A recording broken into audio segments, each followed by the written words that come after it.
nuestra grabación.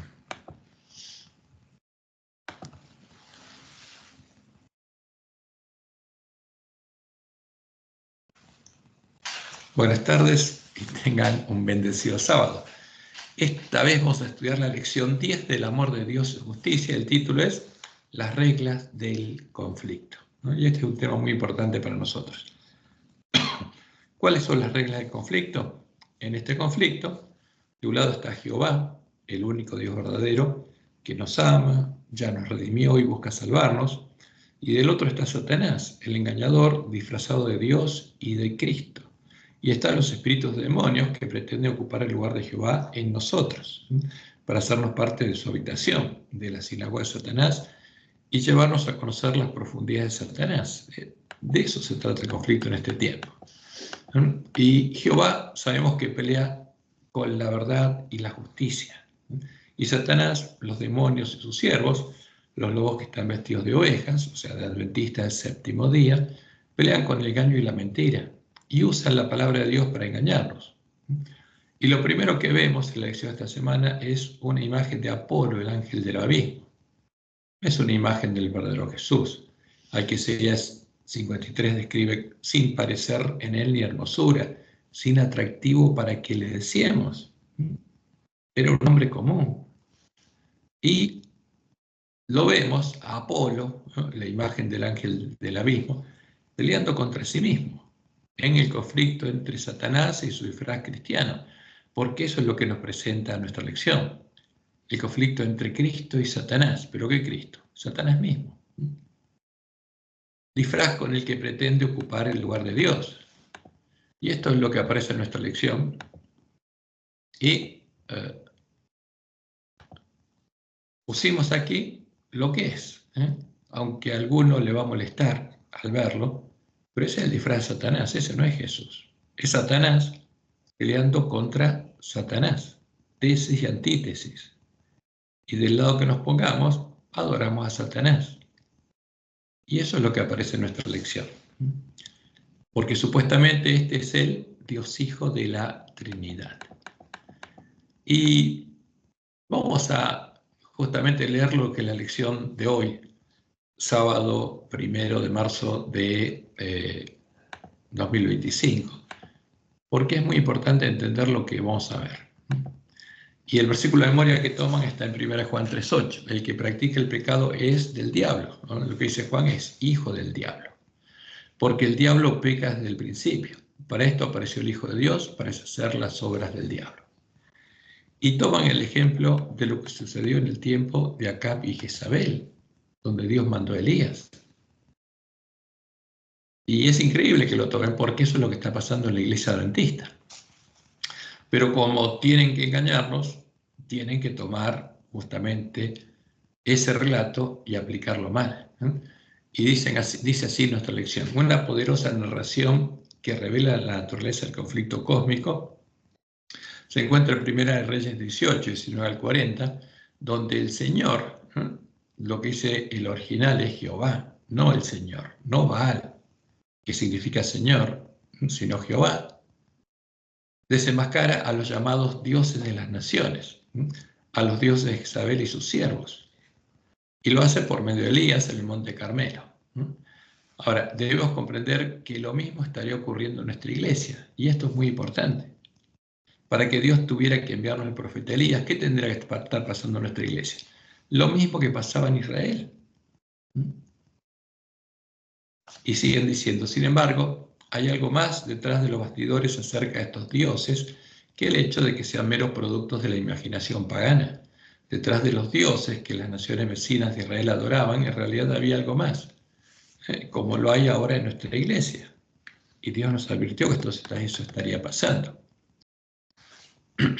En vez de ofrecerle sacrificios a Dios, se los ofreció a los demonios, a dioses que nunca antes había conocido, a dioses nuevos, venidos de cerca, a los que sus padres nunca antes adoraron, y toman parte del cántico Moisés y el Cordero, de Deuteronomio 32:17, pero de una versión trucha de la Biblia.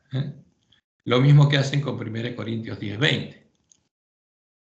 Ahora, si ellos adoraron a los demonios, Entonces, ¿qué pasa ahora? Lo mismo sucede con los que adoran al Dios de la bestia, a la Trinidad, la falsa roca que son dioses. Porque a esa falsa roca que son dioses, en el Cántico Moisés, Dios le identifica claramente. Y dicen los autores de nuestra lección, Pablo añade, lo que quiero decir es que los animales que ofrecen los no judíos, pero en ningún momento Pablo dice esto, dice otra cosa y después lo vamos a ver, se ofrecen a los demonios y no a Dios. Y yo no quiero que ustedes tengan algo que ver con los demonios, ¿no? Esta versión Reina Valera con la C al final, ¿eh? Que es una versión trucha de la Reina Valera. Ahora, pero lo importante es lo siguiente, ¿eh? Y lo dicen ellos mismos, detrás de los falsos dioses de las naciones había en realidad demonios disfrazados. ¿Y ahora cómo están disfrazados los demonios? Con su disfraz cristiano. Eso significa entonces que todos los textos de las Escrituras que se refieren a la idolatría y a los dioses extranjeros son textos acerca del conflicto cósmico. Este trasfondo permite entender mejor el tema del conflicto cósmico, además de tener enormes implicaciones para comprender mejor la naturaleza de ese conflicto y cómo éste arroja luz sobre el problema del mal. Ahora, ¿qué nos permite comprender la historia de Elías, de Acab y Jezabel? Nos permite comprender lo que estaría pasando en nuestra iglesia. Y por eso vamos a hablar del cumplimiento de la profecía en nuestra iglesia, porque no lo podemos dejar pasar por alto. Ahora, ¿qué sucede en nuestra iglesia? Sucede lo mismo, ¿no? Justamente que en Israel.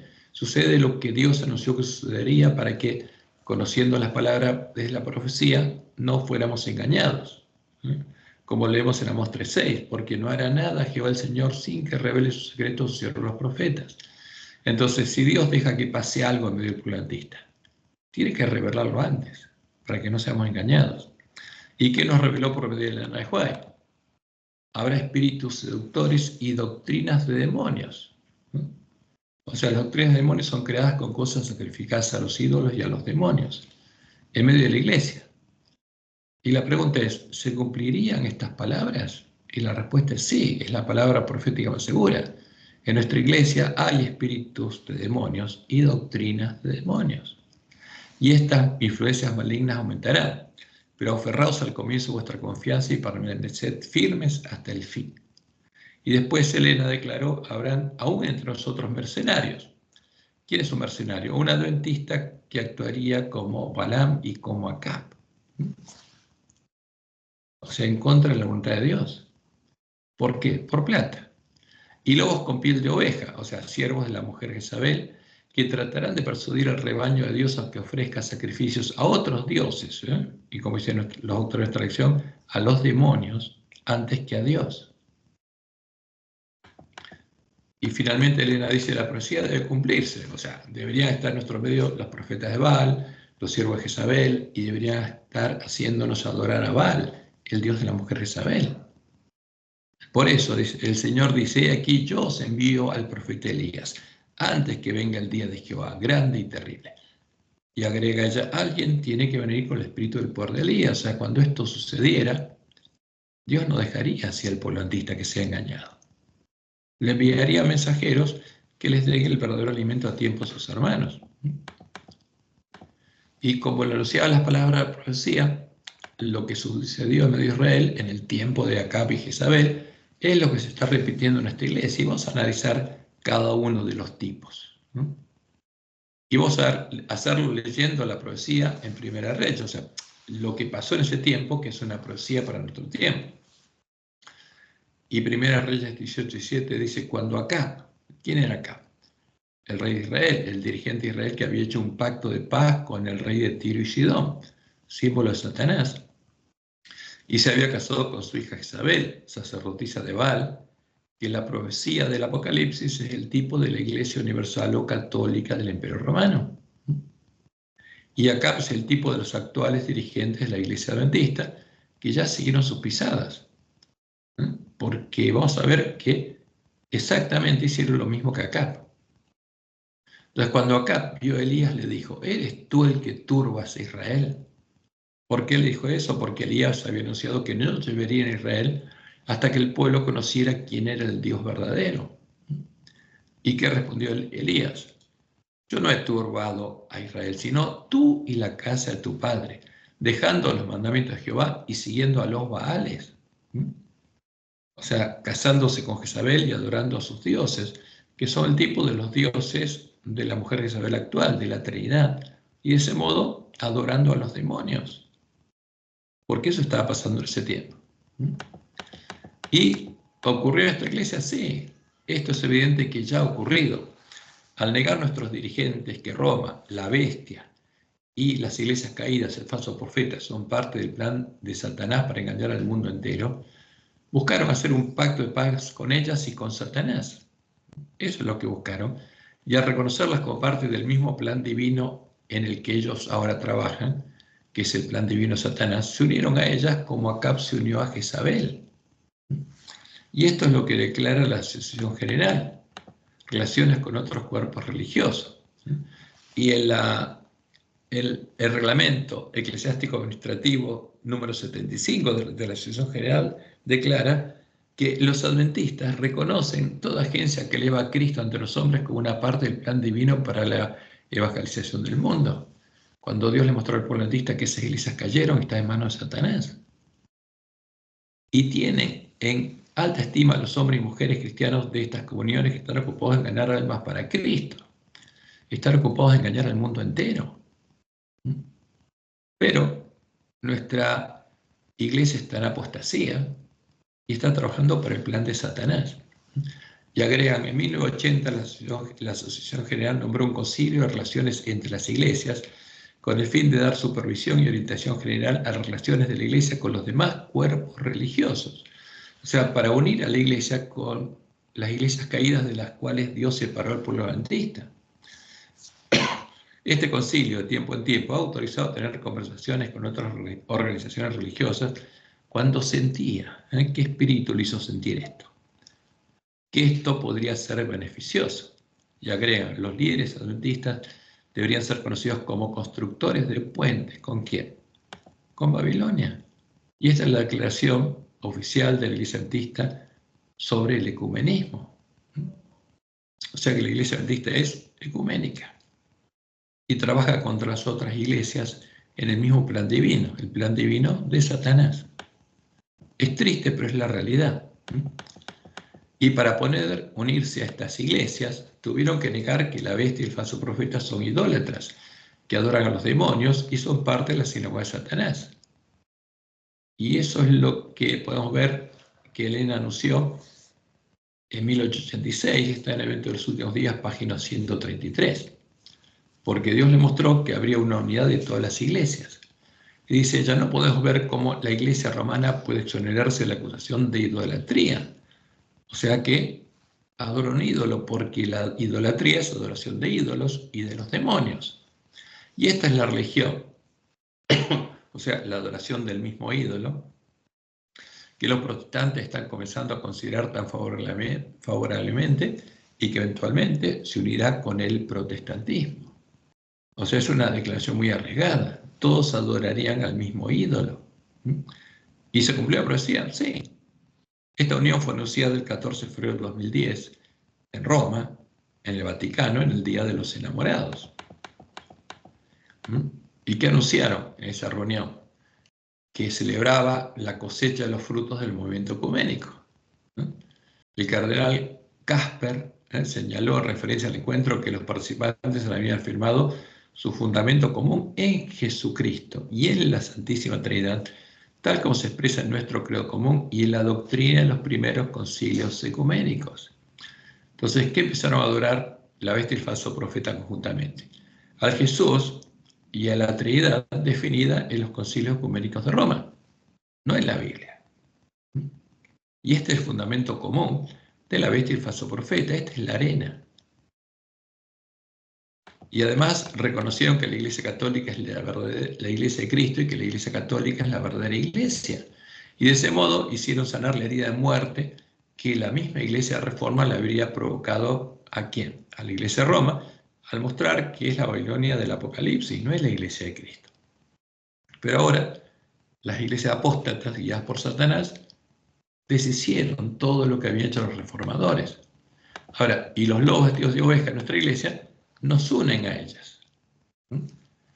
¿Y qué es lo que Dios nos mostró a nosotros por medio de Nahuay? Cuando las iglesias principales de los Estados Unidos, uniéndose en puntos comunes de doctrina. Fíjense, esta es una de las hojas de la higuera que brotaría en nuestro tiempo, mostrándonos que la nuestra es la última generación. Influyan sobre el Estado para que imponga los decretos y las instituciones de ellas. Entonces la América protestante habrá formado una imagen de la jerarquía romana. La imagen de la bestia romana, está hablando eso en Nahuay, representa la forma de protestantismo apóstata que se desarrollará cuando las iglesias protestantes busquen la ayuda del poder civil para la imposición de sus dogmas. ¿Qué van a imponer? Los dogmas comunes con Roma, como lo hizo la iglesia de Roma en el año 380 con el dogma de la Trinidad. Y ya están preparadas para eso. ¿Qué falta? Que falta solamente que Dios empiece a soltar los vientos. Y nuestros dirigentes empezaron a adorar al mismo ídolo, el mismo Dios que ellas, el Dios de Jezabel, a Baal, a la Trinidad, a la imagen de la bestia, definida por Balaam con cosas sacrificadas a los ídolos.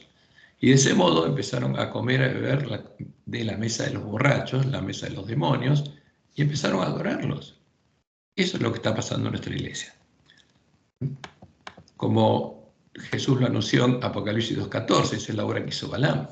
Pero tengo unas pocas cosas contra ti, que tienes ahí a los que retienen la doctrina de Balaam, que enseñaba a Balac, el rey enemigo, a poner tropiezo ante los hijos de Israel, a comer de cosas sacrificadas a los ídolos. ¿De qué cosas fue formada la Trinidad? De las cosas sacrificadas a los ídolos por los filósofos paganos griegos. Y a cometer fornicación, porque definían ídolos. ¿Y qué dice Pablo respecto a esto? No habla de los animales, habla de lo que los filósofos griegos, porque está hablando de los griegos, sacrificaban a los demonios. ¿Qué digo pues? ¿Que el ídolo es algo, que sea algo lo que sacrifica a los ídolos? Antes digo que lo que los gentiles sacrifican, a los demonios los sacrifican y no a Dios. ¿A quién sacrifica Roma? A los demonios. Y no quiero que vosotros hagáis partícipes con los demonios. No podéis beber la copa del Señor y la copa de los demonios. No podéis participar de la mesa del Señor y de la mesa de los demonios. No se puede comer de los dos lados. Y nuestros dirigentes están comiendo de la mesa de los demonios. ¿Y qué dicen? Por ejemplo, el libro de la Trinidad, que explica la creencia fundamental número 2 de la Iglesia Adventista, el fundamento de la fe que está en el credo adventista. En consideración a nuestros amigos católicos, parecía apropiado que seamos capaces de afirmar con ellos lo esencial de sus convicciones trinitarias. ¿Y qué es lo esencial? La idolatría, la adoración de Satanás. Y dice, por eso nuestros creyentes adventistas debieran ser más capaces de encontrar un terreno común con ellos. O sea, ¿dónde edificarían sus casas los que creen la Trinidad? En el mismo lugar que Roma y en el mismo lugar que el falso profeta, los que adoran a Satanás. Y es triste, pero es la realidad, es lo que Dios anunció que pasaría en nuestra iglesia. Por eso Dios tendría que enviarnos al profeta Elías.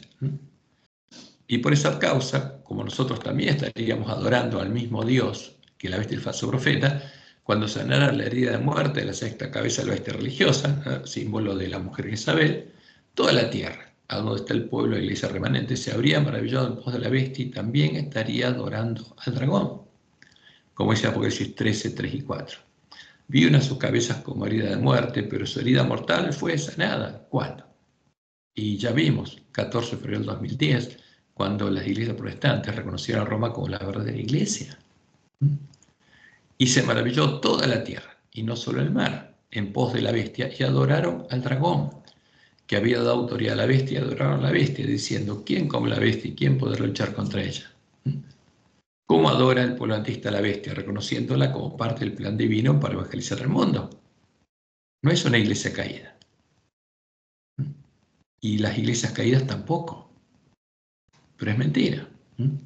Este es el escenario en el que Dios le enviaría a su pueblo al profeta Elías para que pueda ver la diferencia entre Jehová y Baal, entre el Dios de Jezabel, la Trinidad, y el Dios verdadero.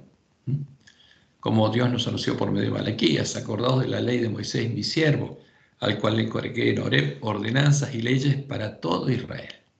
Nada fue anulado, como enseñan los siervos de Jezabel y el falso profeta.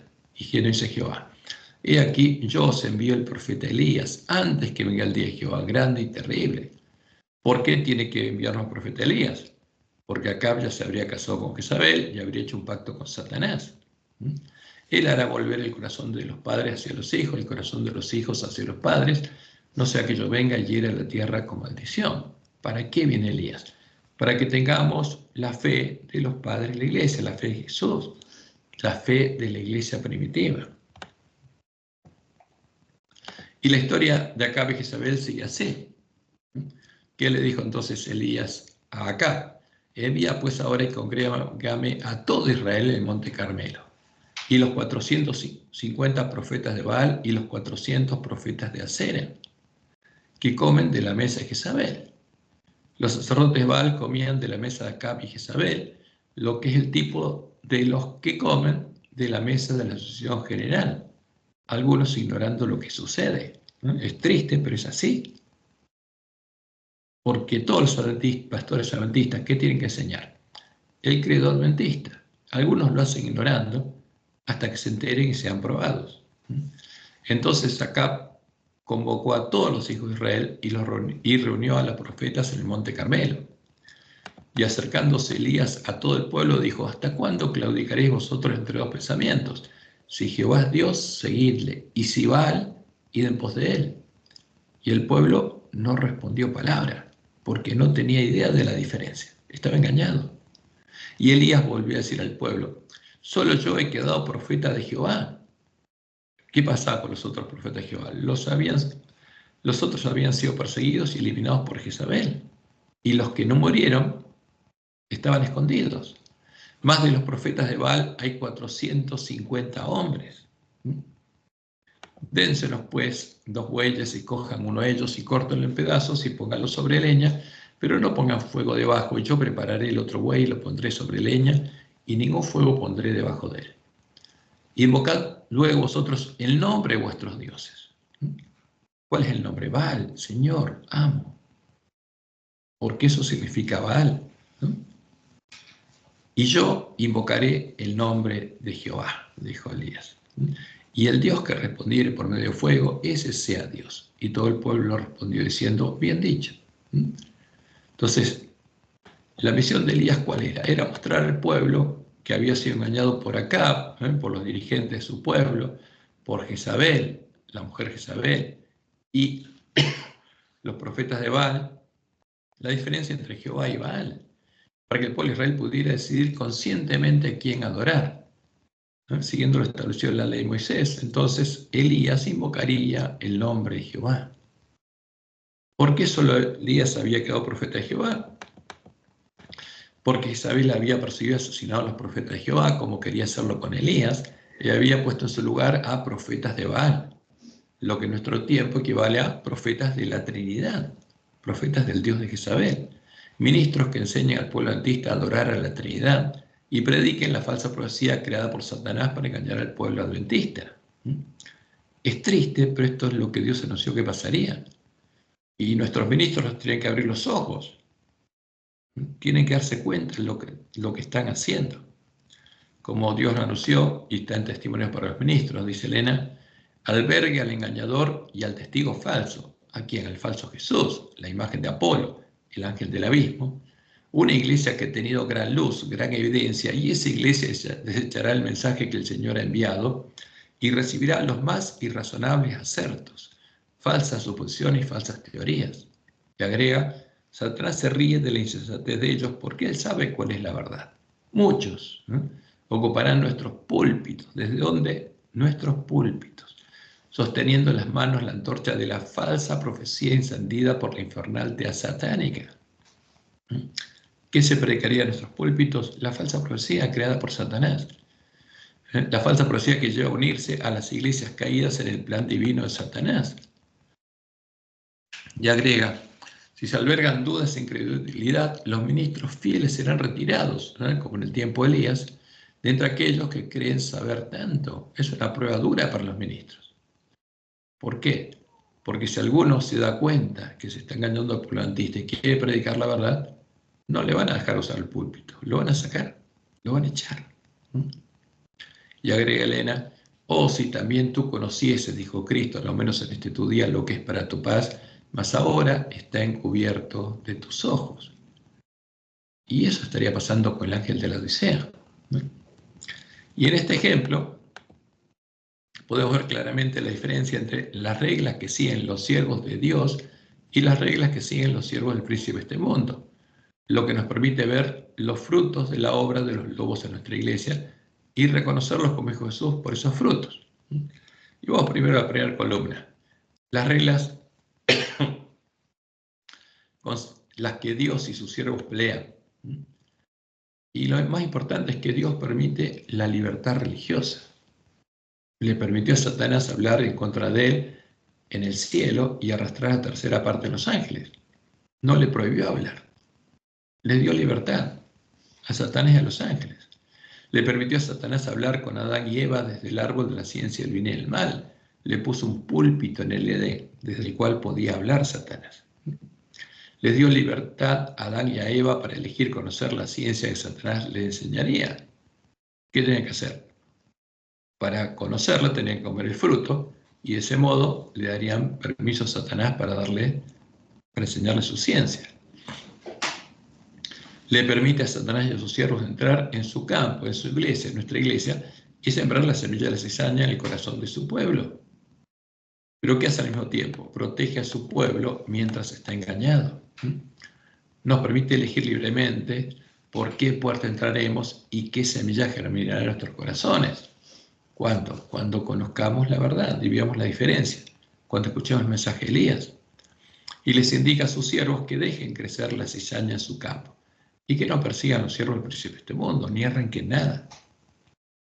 ¿Qué nos indica? Como Jesús lo indicó en Mateo 5, les indica que oren por ellos y les hagan el bien, porque aún pueden ser salvos.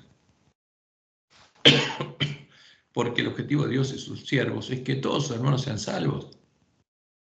Y hasta que cierre la puerta, los siervos fieles tienen que seguir haciendo la misma obra, buscando la salvación de sus hermanos. Ahora, ¿qué hace Satanás? Las reglas por las que Satanás y sus siervos pelean. Lo primero que podemos ver es que Satanás odia la libertad religiosa. ¿Qué hace? Enseña la mentira, es padre de mentira y busca impedir que se predique la verdad. Persigue y asesina a los siervos de Dios, como Jezabel persiguió a los profetas de Jehová, y la iglesia de Roma persiguió y asesinó al pueblo que conocía a su Dios, hasta echar por tierra el lugar santuario de Dios y la verdad. Y también envía a sus siervos a nuestra iglesia. ¿Qué hacen esos siervos? Siembran la semilla de la cizaña en el campo del padre de familia y manda a sus siervos a arrancar la semilla del reino cuando sea sembrada en nuestros corazones, porque son engañadores como su padre el diablo. Manda a sus siervos a perseguir y golpear a los siervos fieles para impedirles darles el verdadero alimento a tiempo a sus hermanos.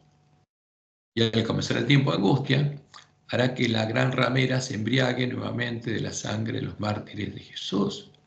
Y hay una gran diferencia entre los siervos de Dios, los hijos de Dios, y los siervos del diablo, los hijos del diablo. Y esa diferencia se tiene que ver y se va a ver cada vez más clara.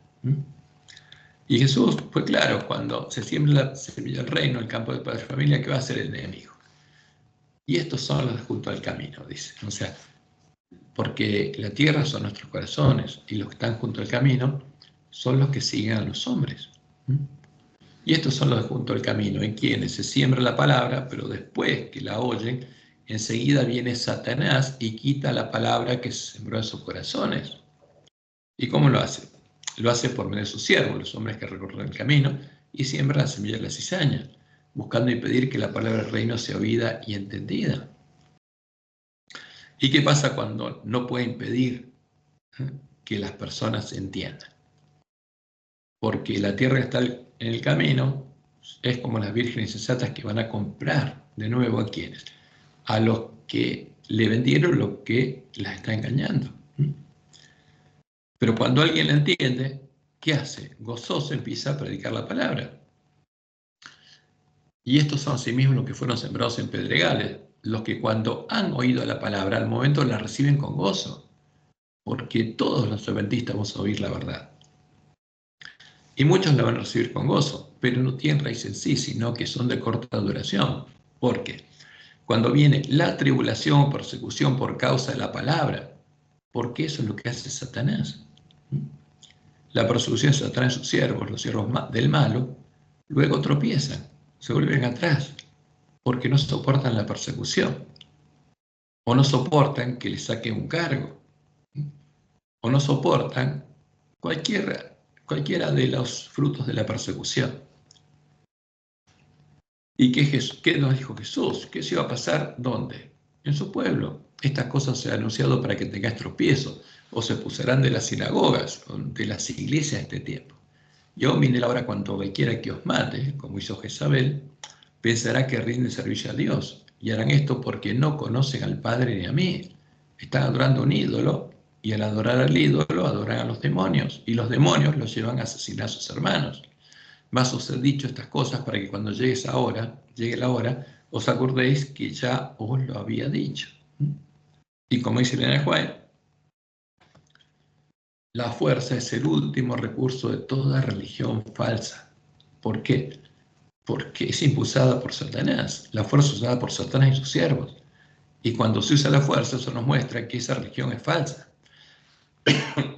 Al comienzo se halla la atracción, como lo hizo el rey de Babilonia, con el poder de atracción de la música y el espectáculo. Si estas atracciones inventadas por hombres inspirados por Satanás no lograban lograr que esos hombres adoraran la imagen, la que es el tipo de la gran imagen de Baal, que en este tiempo ya se fue formada, las hambrientas llamas del horno encendido estaban listas para consumirlos. Lo mismo sucederá ahora. ¿Y dónde va a suceder eso? Empezando por la iglesia adventista, nuestra iglesia. Y nos preguntamos, ¿hay persecución religiosa o hay libertad religiosa en nuestra iglesia? Y la respuesta es clara. Hay persecución religiosa porque se defiende una religión falsa. O sea, ¿qué pasó? ¿Abrazaron al testigo fiel y verdadero o al falso? Al falso. Como Dios lo había anunciado, a nuestra iglesia se le ha hecho seguir todo el camino a la apostasía. Se ha definido un credo en el que se introdujo la semilla de la cizaña, la doctrina de Jezabel. Se ha establecido el credo como norma de fe. Se ha organizado nuestra iglesia para perseguir, juzgar y perseguir a los siervos fieles a Dios que siembran la semilla de trigo, y se la ha organizado para arrancar a las plantas de trigo de la iglesia, mostrándonos estos hechos claramente la presencia de los siervos de la mujer Isabel en nuestro medio, porque están organizando a nuestra iglesia como si fuera una sucursal abiertamente católica. ¿Y qué nos dijo Jesús en Mateo 7? Guardaos de los falsos profetas que vienen a vosotros con vestidos de ovejas, de adventistas del séptimo día, pero por dentro son lobos rapaces, son siervos de Jezabel. Por sus frutos los conoceréis. ¿Veríamos los frutos? Claro que sí. ¿Acaso se recogen uvas de los espinos o higos de los abrojos? No. ¿Qué va a haber? Espinos y abrojos. Como podemos ver en el manual de iglesia, el manual de nuestra iglesia, se ha organizado nuestra iglesia para aplicar las mismas reglas que aplicaba la Santa Inquisición para juzgar a los hermanos y extirpar la herejía de la iglesia. ¿De qué iglesia? La iglesia católica. Castigando el grave pecado de los herejes que, esto aparece en nuestra manual de iglesia, primero, no creen en las creencias fundamentales de la iglesia, siendo la principal, como en Roma, la Trinidad, o enseñan doctrinas contrarias a las del credo, dan el verdadero alimento a sus hermanos, como Jesús indicó que deben hacerlo los siervos fieles y prudentes. Eso, dice nuestro manual de iglesia, hay que castigarlo.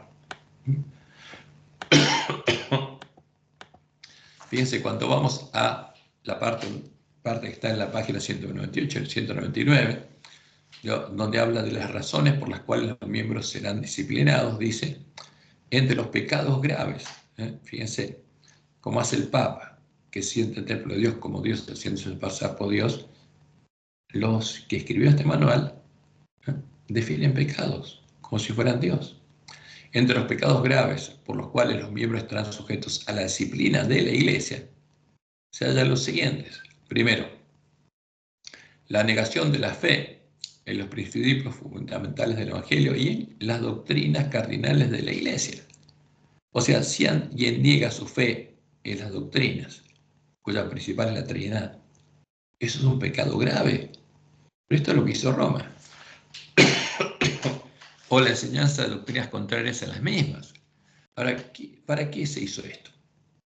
Para defender el credo y para perseguir al que no cree en el credo. Porque lo que está ahí es la comida y la bebida de los borrachos. ¿Y a quiénes van a perseguir? A los siervos fieles y prudentes que les den el verdadero alimento a tiempo a sus hermanos, que quieran que se alimenten de toda palabra que sale de boca de Jehová para que puedan vivir. Y después agregan la violación de la ley de Dios, tal como la adoración de ídolos. Pero la Trinidad es un ídolo.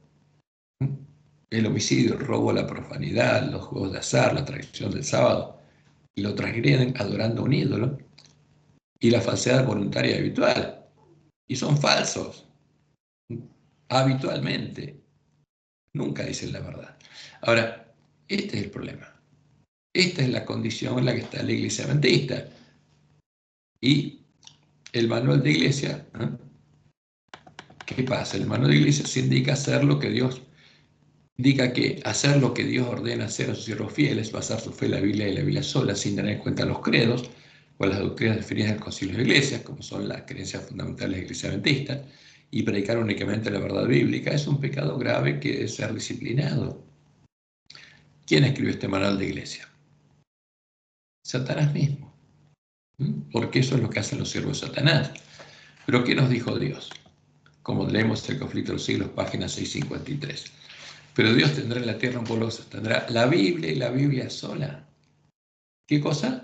La Biblia y la Biblia sola como piedra de toque de todas las doctrinas y base de todas las reformas. Ni las opiniones de los sabios, ni nuestros teólogos, ni las doctrinas de la ciencia, ni los credos, decisiones de concilios. ¿Dónde se definen las creencias fundamentales? En los concilios de la Iglesia. ¿Cómo? Por la voz de la mayoría. Y se leen ni la voz de las mayorías. Nada de esto, ni en conjunto de parte, debe ser considerado como evidencia a favor o en contra de cualquier punto de fe religiosa. Antes de aceptar cualquier doctrina o precepto, debemos cerciorarnos de si les autoriza un categórico, así dice Jehová. ¿Y qué pasa si hacemos esto? Satanás, a través de sus siervos, en nuestro manual de iglesia, dice que es un pecado grave, que tiene que ser disciplinado. ¿Por qué? Porque está sucediendo lo que sucedió en todas las épocas, como dice el Joel. Conflicto de los siglos 6, 6, 7. En todas las edades los hombres de Dios pasaron por las mismas pruebas. Wycliffe, Hus, Lutero, Tyndale, Baxter, Wesley pidieron que todas las doctrinas fuesen examinadas a la luz de las Escrituras y declararon que renunciarían a todo lo que éstas condenasen. La persecución se enseñó entonces en ellos con furor. Pero no dejaron de proclamar la verdad. ¿Y qué va a hacer nuestra iglesia? ¿Qué está haciendo? Está persiguiendo. ¿Por qué? Porque defiende una religión falsa. Diferentes periodos de la historia de la iglesia fueron señalados por el desarrollo de alguna verdad especial adaptada a las necesidades del pueblo de Dios en aquel tiempo. Cada nueva verdad se abrió paso entre el odio y la oposición. Los que fueron favorecidos con su luz se vieron tentados y probados.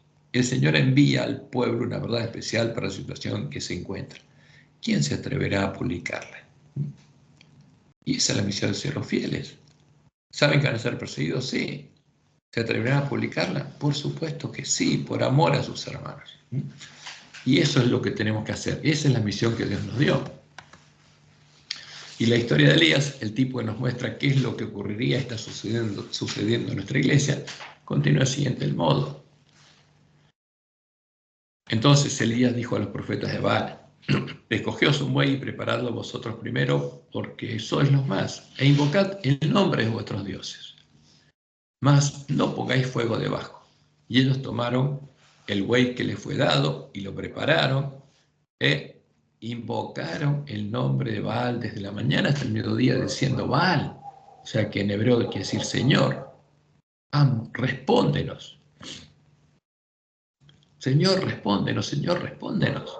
Pero no había voz ni quien respondiese. Entre tanto ellos andaban saltando cerca del altar que habían hecho. Y aconteció el mediodía que Elías se burlaba de ellos diciendo: gritad en alta voz, porque Dios es. Quizás está meditando, o tiene algún trabajo, o va de camino, tal vez duerme. y hay que despertarle. Y ellos clamaban a grandes voces y se zancaban con cuchillos y con lancetas conforme a su costumbre, hasta chorrear la sangre sobre ellos. Pasó el mediodía y ellos siguieron gritando frenéticamente hasta la hora de ofrecerse sacrificio, pero no hubo ninguna voz ni quien respondiese ni escuchase.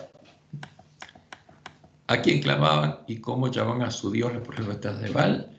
Lo llamaban con la palabra Baal, que traducida es el nombre genérico Señor, con el que los paganos invocan a sus dioses y que en el Nuevo Testamento de nuestras Biblias reemplaza el nombre de Jehová, porque los que la tradujeron son siervos de ¿quién?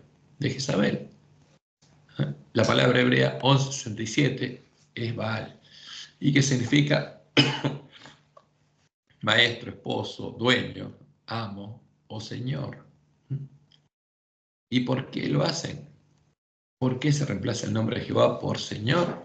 Porque Satanás y sus siervos saben que si ponemos el nombre de Jehová sobre su pueblo, Él lo va a bendecir. Porque esa es la orden que Dios le dio a sus ministros, a sus sacerdotes, como leemos en Números 6, 22 al 27. Jehová habló a Moisés diciendo, habla a Aarón y a sus hijos y diles, así bendeciréis a los hijos de Israel diciéndoles. O sea, tenemos una instrucción muy clara como que hay que bendecir a los hijos de Dios, sí. ¿Cómo tenemos que decirles? Jehová, no el Señor, Jehová te bendiga y te guarde. Jehová haga resplandecer su rostro sobre ti y tenga de ti misericordia. Jehová alce sobre ti tu rostro y ponga en ti paz. ¿Y cuál es la promesa? Y pondrán, dice Jehová, mi nombre sobre los hijos de Israel y yo los bendeciré. Porque si se dice el Señor, que es el nombre genérico de todos los dioses paganos, ¿quién va a contestar? Satanás, no Jehová. Y pondrán mi nombre sobre los hijos de Israel y yo los bendeciré. ¿Qué hizo Elías entonces? Invocó el nombre de Jehová, como tenemos que hacerlo nosotros. Entonces dijo Elías a todo el pueblo, acercaos a mí. Y todo el pueblo se le acercó y él arregló el altar de Jehová que estaba arruinado. Y tomó Elías 12 piedras, conforme al número de las tribus de los hijos de Jacob, al cual había sido dada la palabra de Jehová diciendo, Israel será tu nombre. Edificó con las piedras un altar en el nombre de Jehová. Después hizo una zanja alrededor del altar en que cupieran 2 medidas de grano. Preparó luego la leña y cortó el buey en pedazos y lo puso sobre la leña. Y dijo, llenad 4 cántaros de agua y derramadla sobre el holocausto y sobre la leña. Y dijo, hacedlo otra vez. Y otra vez lo hicieron. Dijo aún, hacedlo la tercera vez. Y lo hicieron la tercera vez. De manera que el agua corría alrededor del altar y también se había llenado de agua la zanja. Cuando llegó la hora de ofrecerse el holocausto, ¿no?, la hora novena, se acercó el profeta Elías y dijo, ¿qué dijo Jehová? ¿Cómo le oró a su Dios? Diciendo, invocándolo por su nombre, invocando el nombre de Jehová. Jehová, Dios de Abraham, de Isaac, de Israel, sea hoy manifiesto que tú eres Dios en Israel y que yo soy tu siervo y que por mandato tuyo he hecho todas estas cosas. Respóndeme, Jehová, respóndeme, para que conozca este pueblo que tú, oh Jehová, eres el Dios y que tú vuelves a ti el corazón de ellos. Porque para eso envía Dios a Elías, para que su pueblo lo conozca y se vuelva a él. Entonces cayó fuego de Jehová y consumió el holocausto, la leña, las piedras y el polvo, y aún lamió el agua que estaba en la zanja. ¿Qué pasó con las piedras? Desaparecieron. Todo fue quemado. Viéndolo todo el pueblo se postraron y dijeron, Jehová es el Dios, Jehová es el Dios. ¿Qué pasó después? Y tristemente pasó lo que es el tipo de lo que va a suceder en el tiempo de la sexta plaga, cuando los impíos les den su castigo a los falsos profetas que los habrán engañado. Primera Reyes 18:40. Entonces Elías les dijo, prended a los profetas de Baal para que no escape ninguno. Y ellos los prendieron y los llevó Elías al río de Sison y allí los degolló. ¿Qué va a pasar en nuestro tiempo? Lo que Dios le mostró en Ahihuay. Apocalipsis 6:12. El sexto ángel derramó con su copa sobre el gran río de Éufrates. Porque Babilonia es el tipo y la gran Babilonia es su antitipo. En Babilonia pasaba el río Éufrates, y por la Gran Babilonia el gran río Éufrates. ¿Cuándo cayó Babilonia? Cuando se secó el Éufrates. ¿Y qué va a pasar con la Gran Babilonia? Va a caer cuando se seque el gran río Éufrates, que es un símbolo de los espíritus de demonios que habitan en ella y que engañan a los hombres. Y cuando se seque el gran río Éufrates, los espíritus de demonios ya van a perder su poder seductor y engañador. Y Dios va a abrir los ojos a todos los engañados. Y el agua de este se secó para que estuviese preparado el camino a los reyes del oriente. Ahora, ¿qué le mostró desde Juan? Que eso va a ocurrir cuando él produzca la resurrección especial, donde los siervos de Dios que hayan sido muertos por los impíos van a resucitar, ellos lo van a ver resucitar y van a abrir los ojos. ¿Y qué va a pasar? El ministro que sacrificó la verdad para ganar el favor de los hombres, o sea que actuó como ¿qué? Como Balaam. Discierne ahora el carácter e influencia de sus enseñanzas. Es aparente que un ojo omnisciente le seguía cuando estaba en el púlpito, cuando andaba por las calles, cuando se mezclaba con los hombres en las diferentes escenas de la vida. Cada emoción del alma, cada línea escrita, cada palabra pronunciada, cada acción encaminada para hacer descansar a los hombres en una falsa seguridad, engañándolos, fue una siembra. Y ahora, en las almas miserables y perdidas que le rodean, él contempla la cosecha. La cosecha es cizaña. ¿Y qué sigue siendo Elena? Los hombres a quienes el mundo idolatró por sus talentos y elocuencia, los hombres que pasan por el camino, ven ahora las cosas en su luz verdadera. Se dan cuenta de lo que perdieron por la transgresión y caen a los pies de aquellos a quienes despreciaron y ridiculizaron a causa de su fidelidad y confiesan que Dios los amaba. ¿A quiénes? A los siervos fieles y prudentes. ¿Y qué pasa más adelante? Dice Elena. Los hombres ven que fueron engañados. Y en este caso los adventistas ven que fueron engañados. Las vírgenes sensatas se acusan unos a otros de haberse arrastrado mutuamente a la destrucción, pero todos concuerdan para abrumar a los ministros con la más amarga condenación. Los pastores infieles profetizaron cosas lisonjeras, predicaron la falsa profecía, indujeron a sus oyentes a menospreciar la ley de Dios y a perseguir a los que querían santificarla. ¿Cómo? Con el manual de iglesia en la mano. Ahora, en su desesperación, estos maestros confiesan ante el mundo su obra de engaño. Las multitudes se llenan de furor. Estamos perdidos, exclaman, y vosotros sois causa de nuestra perdición, y se vuelven contra los falsos pastores. Precisamente aquellos que más los admiraban en otros tiempos procederán contra ellos las más terribles maldiciones. Las manos mismas de los que los coronaron con laureles se levantarán para aniquilarlos. Y va a ser terrible la escena. Ahora, pero eso es lo que va a pasar.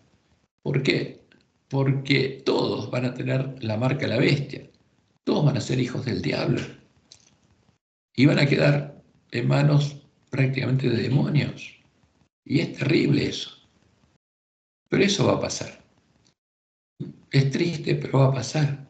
Por eso Dios nos reveló estas cosas ahora de antemano, para que nosotros tomemos una decisión consciente sabiendo qué es lo que va a pasar. Y vamos a avanzar ahora con las verdaderas reglas del conflicto. Y vamos a ver algo que es muy importante para nosotros y que la falsa profecía busca ocultar. ¿Y qué busca ocultar? Que en principio hay dos tiempos diferentes de prueba y sellamiento en el tiempo de la última generación, en los que se predicaría el mismo mensaje, el mensaje de Elías, la plena predicación del mensaje de los tres ángeles. Y el primero es el tiempo de prueba y sellamiento del pueblo de la iglesia remanente, las vírgenes a las que este tiempo es semejante al reino de los cielos, el campo del padre de familia, el tiempo en el que los lugares asolados serán reedificados con los 144.000 sellados del pueblo adventista. Y después viene el segundo tiempo, en forma consecutiva, el tiempo de procesamiento del pueblo de Dios que se encuentra cautivo en medio de la Gran Babilonia.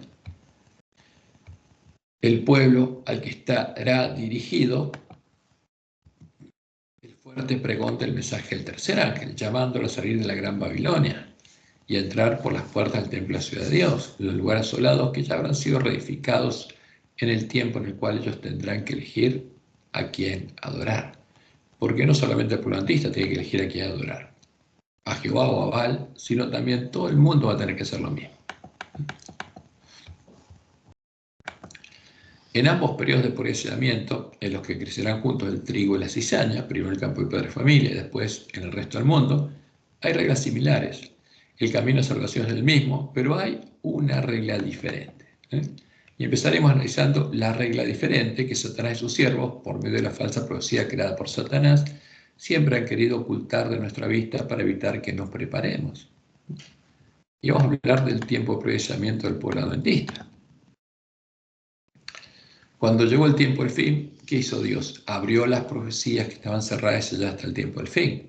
Le dio a comer el librito abierto a su pueblo y retuvo los vientos de la persecución para que el remanente de su pueblo, las vírgenes que saldrían a recibir al esposo, no fuera perseguido ni asesinado para impedirles cumplir su misión, hasta que hubiera acabado la obra que debía hacerse antes del comienzo del tiempo de angustia, antes que pudiera profetizar de nuevo, predicando la verdad echada por tierra en todo el mundo, y quedara preparado el camino a la segunda venida de Jesús. Entonces ahora hay un periodo de tiempo, que es el periodo en el que Dios retiene los vientos, en el que va a ser sellado su pueblo. En el otro periodo, cuando suelte los vientos, empieza a soldar los vientos, va a ser sellado el pueblo que está en Babilonia. Y eso es claro en la Biblia, y en la revelación que Dios nos dio por medio de la Nehuay. Apocalipsis 7, 1 y 4. Después de esto vi a 4 ángeles en pie sobre los 4 ángulos de la tierra que detenían los 4 vientos de la tierra para que no soplase viento alguno sobre la tierra, ni sobre el mar, ni sobre ningún árbol. ¿Cuándo fueron retenidos los vientos? En 1798. ¿Y cuándo se van a soltar? En el día y la hora que nadie sabe. Vi también a otro ángel que subía de donde sale el sol y tenía el sello del Dios vivo y clamó en gran voz a los 4 ángeles a quienes se les había dado el poder de hacer daño a la tierra y al mar. Y estos 4 ángeles, se trata de los ángeles que tienen las 4 primeras trompetas o juicios destructores de Dios, como lo llaman en Juan, con los que comienza el tiempo de angustia, diciendo: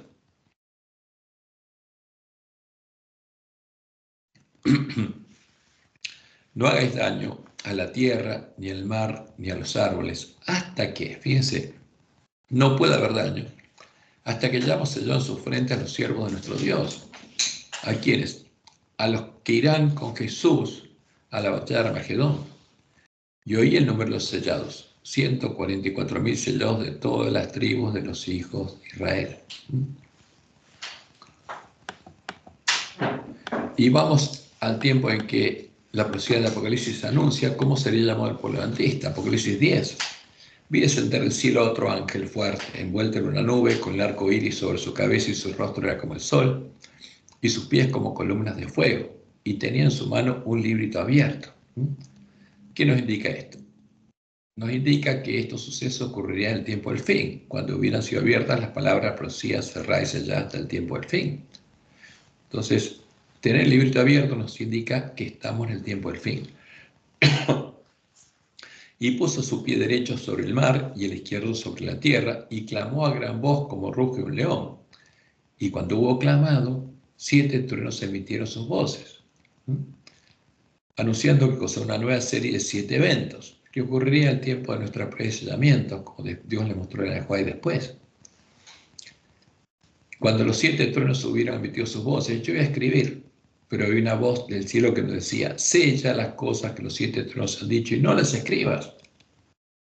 ¿Por qué? Porque Dios le estaba mostrando a Juan lo que iba a anunciar el tiempo del fin. Porque cuando este ángel habló, tenía el librito abierto en sus manos. Entonces, ¿qué quiere decir esto? Primero se abren las profecías que estaban cerradas ya hasta el tiempo del fin, y después se revela lo que los 7 nos han dicho. Y el ángel que vi en pie sobre el mar y sobre la tierra levantó su mano al cielo y juró por el que vive por los siglos de los siglos, juró por Jehová, que creó el cielo y las cosas que están en él, y la tierra y las cosas que están en ella, y el mar y las cosas que están en él, que el tiempo no sería más. ¿Qué quiere decir esto? A partir de 1844 hay un periodo de tiempo que no es definido por su duración, sino duraría hasta que se completara la obra que debe hacerse en él. ¿Y cuál es la obra que debe hacerse? Tiene que estar sellado el pueblo de Dios, los lugares asolados tienen que ser reedificados. Y se agrega, sino que en los días de la voz del séptimo ángel, cuando él comience a tocar la trompeta, el misterio de Dios se consumará como él lo anunció a sus los profetas. ¿Qué está diciendo? Después de este periodo, sí hay un periodo de tiempo anunciado por Dios por medio de Daniel, porque Jesús interpretó claramente la profecía de Daniel 12 en su sermón profético, que incluye el sonido de las 7 trompetas. Los días que Jesús anunció serán acortados. Entonces, y la voz dice, sí, dice en la profecía del Apocalipsis, la voz que oí desde el cielo habló otra vez conmigo y dijo, ve y toma el librito que está abierto en la mano del ángel que está en pie sobre el mar y sobre la tierra. Y fui al ángel, diciéndole que me diese el librito, y él me dijo, toma y cómelo, y te amargará el vientre, pero en tu boca será dulce como la miel. Entonces tomé el librito de la mano del ángel y lo comí, y era dulce en mi boca como la miel, pero cuando lo he comido, amargó mi vientre. Y esta profecía la cumplió por el antista, las vírgenes que salieron a recibir al esposo. Y él me dijo, es necesario que profetices otra vez sobre muchos pueblos, naciones, lenguas y reyes. ¿Quiénes tienen que profetizar nuevamente? Las vírgenes, el pueblo adventista. Y por supuesto, lo van a hacer. Pero antes de profetizar de nuevo, el pueblo adventista debía leer y oír las palabras de la profecía del Apocalipsis para poder empezar a guardarlas. Y para poder llegar a tener oídos para oír las palabras de la profecía, tenía que comprender, en primer lugar, el cumplimiento de la profecía de las 7 iglesias, viendo la historia de los eventos con los que se cumplió la profecía, comprendiendo, por ejemplo, quién es la mujer Isabel y cuál es su doctrina, y por qué Dios llama a nuestras Biblias los cadáveres de los 2 testigos.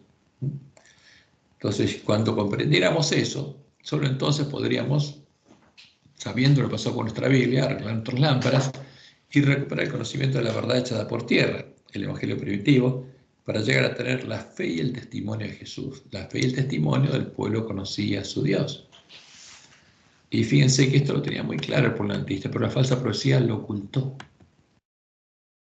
Primeros Escritos, página 135. Deduzco pues que la predicación y la creencia en el Evangelio primitivo, en la verdad echada por tierra, irán siempre acompañadas de la misma ayuda espiritual.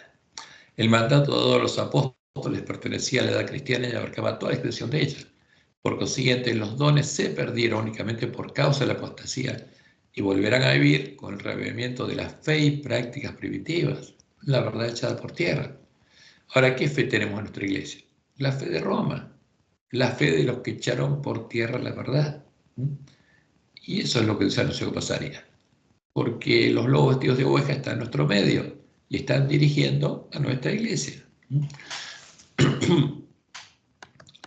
Cuando ese trabajo hubiera sido realizado, cuando conociéramos la verdad, después de que todas las vírgenes se durmieran, entrar el enemigo y sembrar la semilla de la cizaña y finalmente entrar el hombre de la escobilla, en este tiempo se cumplirían las palabras de los 7 truenos. Sería sembrada la verdadera semilla de trigo en nuestros corazones, veríamos iluminado el camino a la ciudad de Dios y los lugares asolados serían reedificados. Llegarían a haber 144.000 columnas en el templo de Dios. 144.000 adventistas que tendrían el nombre de Dios escrito en sus frentes. Ellos llegarían a ser las primicias nacientes de la mujer en el tiempo del fin, los hijos de Dios. Y esto es lo que Dios le mostró a la White, mostrándonos su promesa. Y esta es la primera visión de Elena, dice ella, como Dios me ha mostrado el camino que el pueblo adventista ha de recorrer en viaje a la santa ciudad. ¿Quién recorre este camino? El pueblo adventista, no otra gente. Alcé los ojos y vi un sendero recto y angosto trazado muy por encima del mundo. El pueblo adventista andaba por ese sendero en dirección a la ciudad que se veía en su último extremo. Porque esto le pasa con la última generación del pueblo adventista y después el mismo camino lo va a recorrer todo el pueblo de Dios que salga de la Gran Babilonia. En el comienzo del sendero, detrás de los que ya andaban, había una brillante luz que, según me dijo el ángel, era el clamor de medianoche que despierta a las vírgenes dormidas. Esta luz brillaba a todo lo largo del sendero y alumbraba los pies de los caminantes, no de los adventistas que no andaban, fíjense, esto es muy importante, no las vírgenes insensatas, para que no tropezaran, alumbrar los pies de las vírgenes que arreglaban sus lámparas. ¿Y qué dice Jesús? Al que venciere, yo lo haré columna del templo de mi Dios. porque va a ser reedificado y nunca más saldrá allí. O sea, Satanás no lo va a poder vencer al que sea columna del templo de Dios. Y escribiré sobre él el nombre de mi Dios, porque va a tener la ley de Dios escrita en la mente del corazón, y el nombre de la ciudad de mi Dios, la nueva Jerusalén, porque va a ser parte de la esposa del Cordero, la cual desciende del cielo de mi Dios y mi nombre nuevo. Y como anuncia Apocalipsis 14:1, de Juan, después miré, y aquí el Cordero estaba en pie sobre el monte de Sión, y con él 144.000, que tenía el nombre de él y de su padre escrito en la frente. ¿Va a haber 144.000 sellados? Sí. ¿Antes que Dios suelte los vientos? Sí. Y como dice Jesús, sonó profético, vino el esposo, vino como ladrón a buscarlas. Y las que estaban preparadas, porque recorrieron el camino angosto y llegaron a la ciudad de Dios, que se encuentra al final del camino angosto, entraron con él a las bodas y fueron hechos parte de la esposa del Cordero. Y se cerró la puerta. Después vinieron también las otras vírgenes, las que creyeron a los que venden en la Odisea y compraron de ellos. Porque fueron a comprar ¿a quiénes? A los mismos que les engañaban, diciendo, Señor, Señor, ábrenos. Mas él respondiendo, dijo, de cierto os digo que no os conozco. ¿Por qué? Porque no lo buscaron ni lo encontraron. Y adoraron a otro Jesús, al que aparece en la portada de nuestra lección. Recién entonces, cuando los vencedores polaristas hubieran sido sellados en sus frentes, estarían preparados para ir con el Cordero a la batalla de Armagedón. Fíjense, entonces empezarían a ser sortados los vientos. Antes no, solo ahí.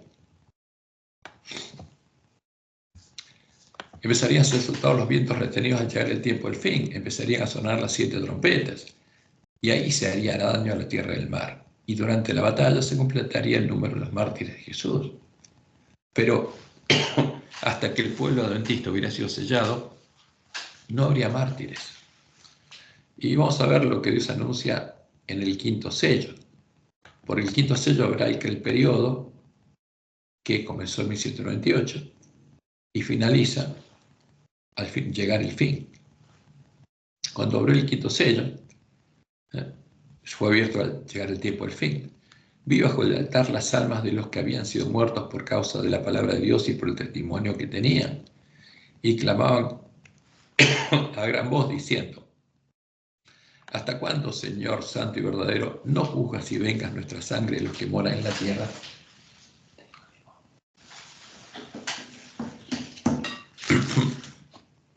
Entera. Fíjense cuál es la pregunta de los que murieron, los mártires. ¿Hasta cuándo, Señor santo y verdadero, no juzgas y vengas nuestra sangre en los que moran en la tierra? Y se les dieron vestiduras blancas y se les dijo que descansasen todavía un poco de tiempo, hasta que se completara el número de sus consiervos y sus hermanos que también habían de ser muertos como ellos. ¿Cuándo? Durante la batalla de Armagedón. Entonces, ¿qué pasa? Dios retiene los vientos, no hay nuevos mártires, pero durante la batalla sí hay mártires.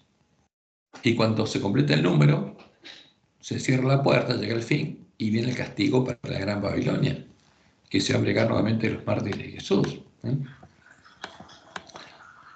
Y Apocalipsis 6, 13 al 16 nos muestra el tiempo en el que los dos ejércitos son reunidos, el de Satanás y el de Jesús antes de la batalla.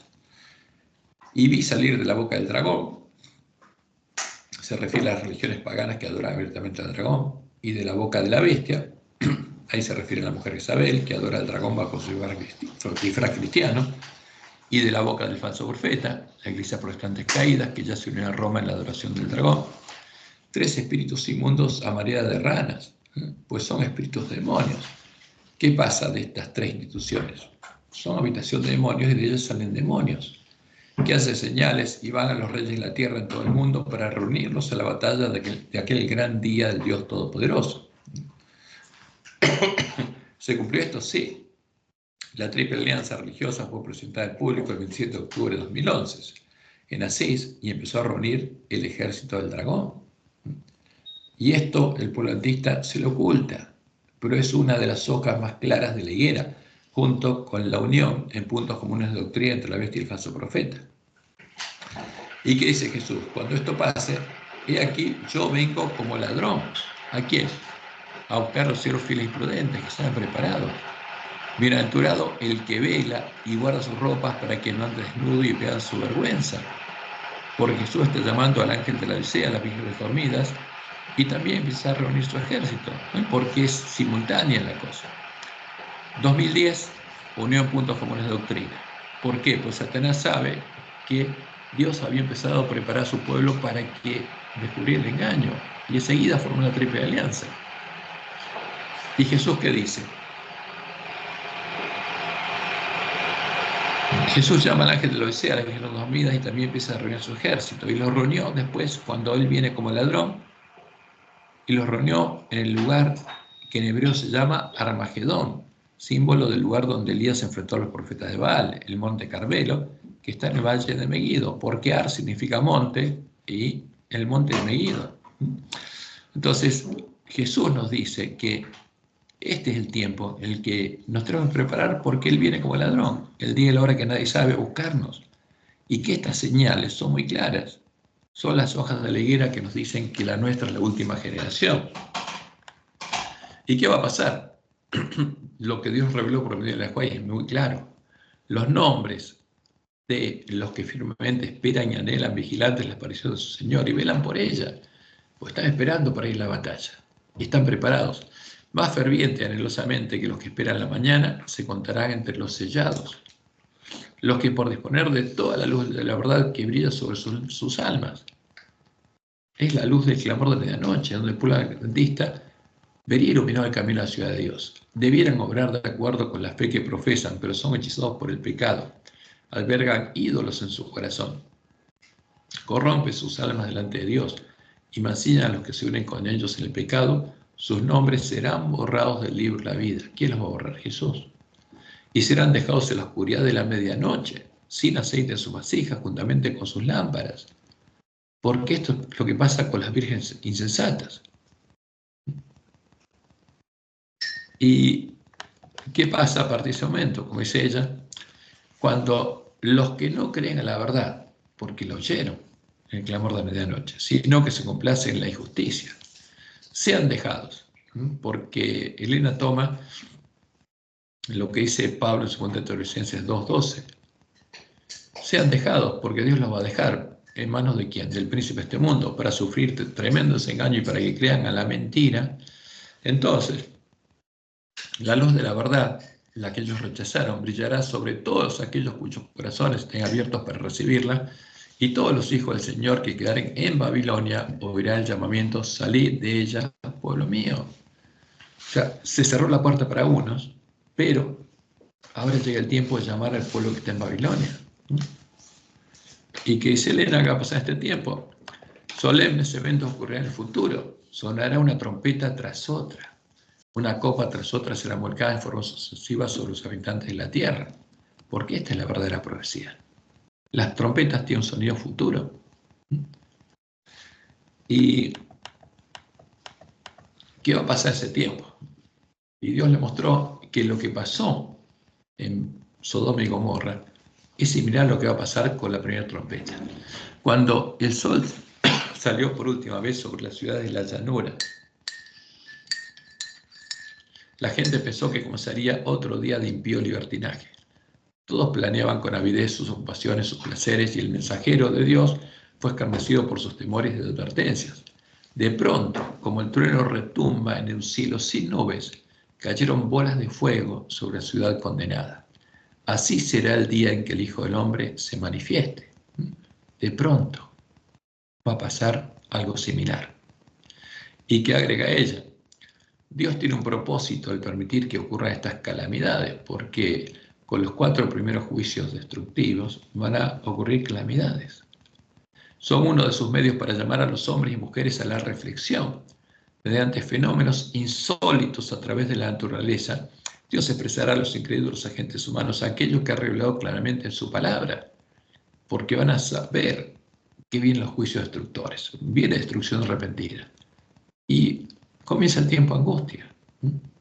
Cuando el pueblo de Dios haya sido sellado en su frente, recién entonces se podrá hacer daño a la tierra y al mar. Pero fíjense, eso no puede suceder antes que este sello del pueblo adventista. Y como leemos en Apocalipsis 8:7, el primer ángel tocó la trompeta y hubo granizo y fuego mezclados con sangre que fueron lanzados sobre la tierra. ¿Eh? Y esto tiene un doble cumplimiento, un doble significado. Una señal visible, como Dios le mostró en Ajuay, un fenómeno natural insólito, y el otro es indicar que la cizaña es echada en el fuego, porque es echada sobre la tierra el fuego. Y la tercera parte de los árboles se quemó y se quemó toda hierba verde. ¿Qué se quema? Todos los que no han sido sellados, toda la cizaña. Y después Dios le mostró en visión una escena que nos explica lo que va a suceder. Anoche se presentó una escena, parecía como si una inmensa bola de fuego ascendía sobre el mundo y destruía grandes casas. O sea, no chocaba sobre la tierra, es como que explotaba y generaba incendios por todos lados. De diversos lugares procedía el clamor: el Señor ha venido, el Señor ha venido. ¿Por qué? Porque hay un pueblo que interpreta esta señal como que comenzó el tiempo de angustia y Jesús vino como ladrón. ¿Y qué dice Elena? Muchos, ¿quién? Las vírgenes sensatas, no estaban preparados para encontrarse con él. ¿Quién tenía que estar preparado? El pueblo adventista. Pero unos pocos, las vírgenes sensatas, decían: alabado sea el Señor.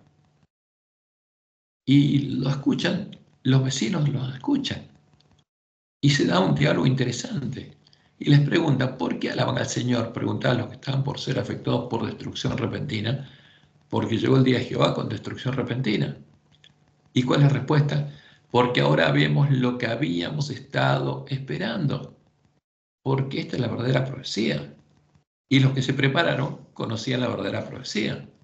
Y ahora las otras personas le preguntan algo interesante y les dicen: si creían que estas cosas iban a suceder, ¿por qué no nos advirtieron? Ahora, ¿quiénes ven lo que estaban esperando? Los sellados. ¿Pero habían hablado con estas personas? No, no hablaron con esas personas. ¿Por qué? Vamos a ver, hicieron lo que Dios dijo tenían que hacer. Pero estas personas que las conocen les dicen: si creían que estas cosas iban a suceder, ¿por qué no nos advirtieron? Fue la terrible respuesta. ¿De quién? De los no adventistas. No estábamos enterados de estas cosas.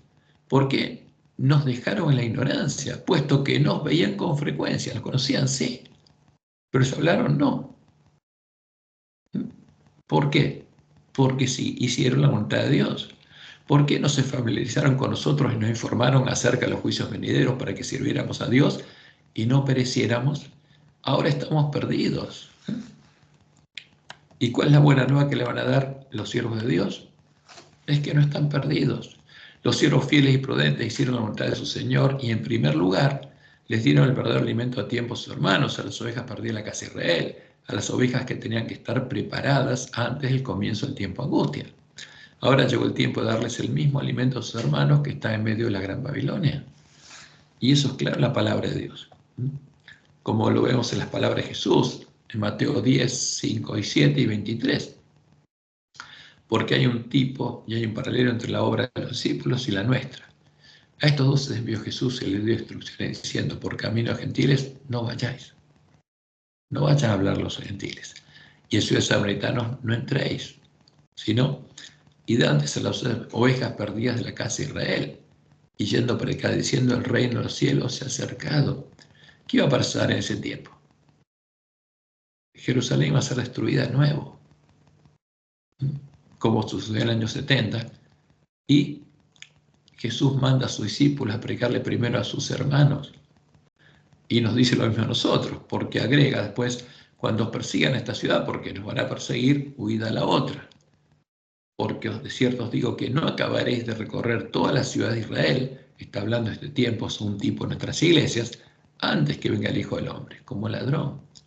Entonces, ¿a dónde nos manda Jesús? A las ovejas perdidas, al pueblo adventista, porque se va a cerrar la puerta de la gracia para las vírgenes. En cambio, para el pueblo que está en Babilonia, Él lo va a seguir protegiendo hasta que comience el tiempo del fuerte pregón. Y por medio de la Juan nos dijo claramente lo que va a pasar. Ojalá la gente conociese el tiempo de su visitación. Hay muchos que todavía no han escuchado la verdad probatoria para este tiempo. Hay muchos con quienes el Espíritu de Dios está batallando. El tiempo de los juicios destructores de Dios, o sea, de las trompetas, las primeras trompetas, es el tiempo de misericordia para los que no habían tenido oportunidad hasta ese momento de enterarse de la verdad. El Señor los contemplará con ternura y se conmoverá su corazón de misericordia. Su mano todavía permanece extendida para salvar, mientras la puerta se ha cerrado para los que no quisieron entrar. Se cerró para los adventistas. Por eso Dios nos manda a hablarle primero a quienes, a nuestros hermanos, porque durante el fuerte pregón su mano todavía estará extendida para salvar al pueblo que está en Babilonia. ¿Y qué va a pasar en ese tiempo? Como leemos en Mateo 24, 9 al 10, entonces os entregarán a tribulación y os matarán. Dios suelta los vientos. Y Satanás sabe que puede matar. Y seréis aborrecidos de todas las gentes por causa de mi nombre, porque vamos a diferenciar al verdadero Jesús del falso por su nombre. ¿Y cómo se llama el verdadero Jesús? Se llama Jehová, ese es su nombre. Muchos tropezarán entonces. ¿Quiénes? Las vírgenes sensatas, los impíos que actuarán impíamente, ninguno de ellos se comprenderá. Y se entregarán unos a otros y unos a otros se aborrecerán. ¿Por qué? Porque los peores enemigos de los sellados serán las vírgenes insensatas. Y como Dios le mostró a Juan, y al empezar el tiempo de angustia fuimos henchidos del Espíritu Santo. ¿Cuánto? Y esta es la lluvia tardía.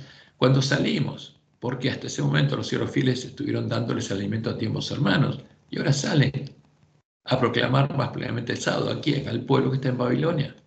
Esto enfureció a las otras iglesias y a los adventistas nominales, los adventistas que no recibían el sello de Dios, la cosecha y cizaña de Satanás, pues no podían refutar la verdad sabática que predicaba el pueblo de Dios, el verdadero evangelio reino de Dios, al verdadero Dios y al verdadero evangelio.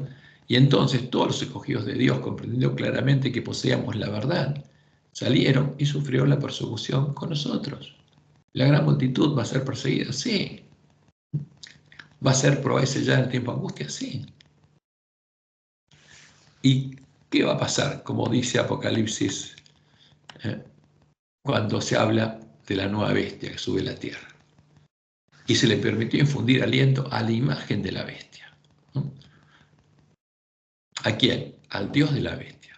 Para que la imagen, o sea, para que Satanás, el Dios de la Gran Babilonia, hablase e hiciese matar a todo el que no la adorase, como lo hizo la bestia romana con el de Tesalónica. Y hacía que a todos, pequeños y grandes, ricos y pobres, libres y esclavos, se les pusiese una marca en la mano derecha o en la frente, y que ninguno pudiese comprar ni vender sino el que tuviese la marca o el número del nombre, o el nombre de la bestia, o el número de su nombre. Fíjense, porque el nombre de la imagen con la que se adora a Satanás tiene un número. Aquí hay sabiduría, el que tiene entendimiento cuente el número de la bestia, pues es número de hombre, y el número de hombre es 6, y su número es 666.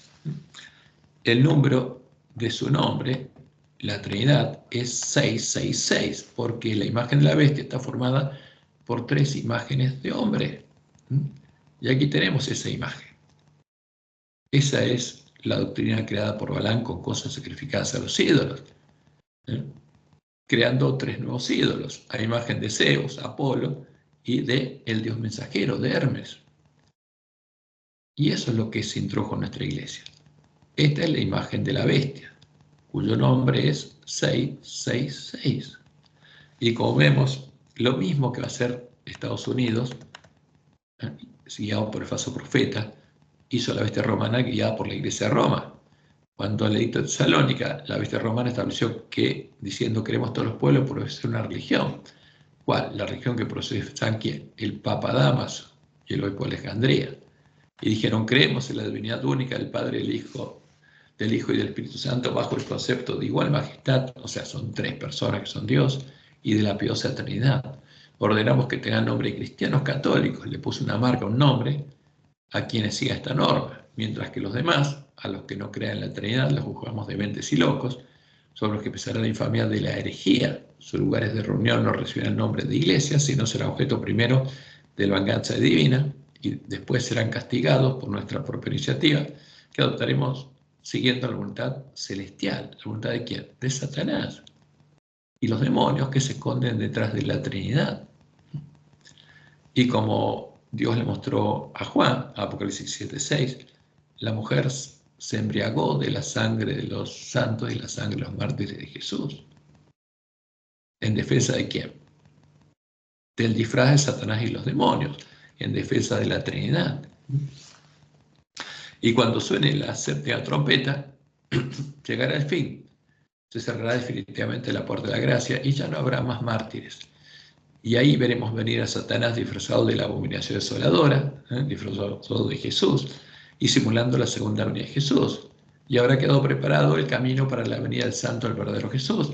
Y habrá llegado el tiempo en el que la gran Babilonia recibirá su castigo. Y Jesús fue claro. Su sermón profético es claro y será predicado este evangelio del reino. La verdad echada por tierra en todo el mundo para testimonio a todas las naciones, y entonces vendrá el fin. Por tanto, cuando ves el lugar santo, la abominación desoladora de que habló el profeta Daniel, el que lea a Daniel entienda, y tenemos que ver en la profecía lo que pasó para entenderlo, entonces los que estén en Judea, huyan a los montes. Los que estén en Judea, los circuncidados del corazón, los judíos del nuevo pacto, huyan a los montes. Y Jesús agrega entonces, si algunos dijeren, mirad que está el Cristo, mirad, ya está, no lo creáis. Porque ¿cómo se llamaría la abominación desoladora de la que habló el profeta Daniel? Cristo le llamaría Roma. Y el falso profeta, ¿cómo le llamaría? Cristo. Y los lobos que vendrían a nosotros vestidos de oveja, Cristo. Y acá están las imágenes donde Roma muestra al Cristo que se le apareció a Constantino. A la izquierda, a la derecha, el Cristo el que adora Roma, y en el centro, el Cristo que apareció en nuestra lección. El mismo, la abominación desoladora. Y como dice Elena, en esta época aparecerá el anticristo, como si fuera el Cristo verdadero, y entonces la ley de Dios será completamente invalidada en las naciones de nuestro mundo. La rebelión contra la santa ley de Dios habrá llegado a su completa maduración, pero el verdadero director de toda esta rebelión es Satanás, vestido como un ángel de luz.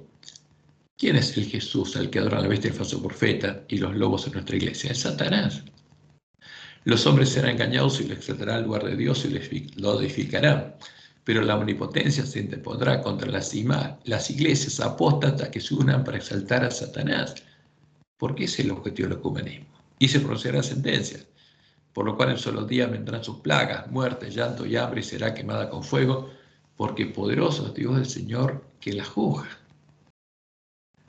Y como podemos ver, y no se puede negar, adorar a Satanás en conjunto, llamándolo Dios y Cristo, para engañar al mundo entero y preparar el camino a su venida a reinar en la tierra en gloria y majestad, es el claro objetivo del ecumenismo. El ecumenismo al que se unieron los dirigentes del pueblo adventista, para andar con las iglesias caídas y trabajar el mismo plan divino. Es triste, pero es lo que Dios anunció que pasaría. Y lo anunció para que tuvieran oportunidades de ser salvos. ¿Y qué va a pasar después, cuando Satanás viene?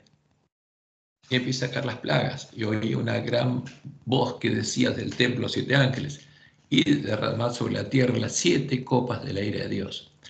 Fue el primero y derramó sus copas sobre la tierra, y vino una úlcera maligna y pestilente sobre los hombres que tenían la marca de la bestia. Y adoraban su imagen. ¿A quién adoraban? A Satanás. ¿Y cómo lo llamaban? Cristo. Y finalmente, ¿qué pasa? Y la bestia fue apresada con ella el falso profeta, que había hecho delante de ella las señales con las cuales había engañado a los que recibieron la marca de la bestia y habían adorado su imagen. Estos dos fueron los vivos dentro de un lago de fuego que arde con azufre. Y es clara la Biblia. ¿De qué plan divino forman parte la bestia y el falso profeta? Y los adventistas no deberíamos tener duda alguna de que forman parte del plan divino de Satanás para engañar al mundo entero. Y de ese mismo plan divino forman parte los lobos vestidos de oveja y, lamentablemente, y hay que decirlo por el bien de ellos, para que tengan tiempo a arrepentirse, porque es tiempo de gracia aún, los dirigentes del pueblo adventista. Y vamos a terminar viendo las últimas reglas del conflicto, algunas de las que podemos identificar claramente.